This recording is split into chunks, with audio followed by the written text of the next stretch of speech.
Welcome to latest update program. The topic of discussion is brain implant. A UK-based teenager, Oran Knowlson, has become the first person in the world to be fitted with a brain implant designed to control epileptic seizures. The implant has reduced his daytime seizures by 80%.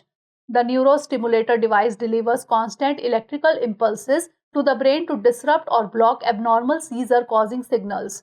It can be recharged by a wireless headphone. Typically, neurostimulators are placed in the chest with wires running to the brain. In Knowlson's case, the device was directly implanted into the brain. The device uses DBS or deep brain stimulation, which is also utilized for movement disorders associated with Parkinson's and other neurological conditions.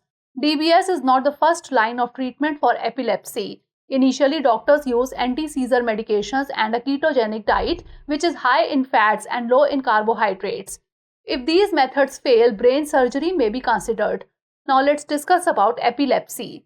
Epilepsy is a neurological disorder in which brain activity becomes abnormal, causing seizures or periods of unusual behavior, sensations, and sometimes loss of awareness.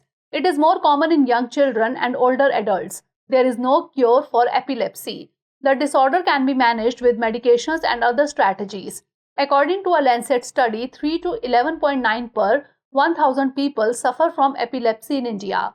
Now is the time for practice question. Epilepsy is a disorder affecting which part of the body?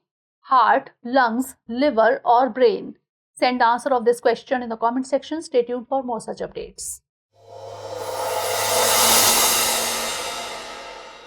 For more informative content, like, share and subscribe, and do not forget to press the bell icon to get the notifications.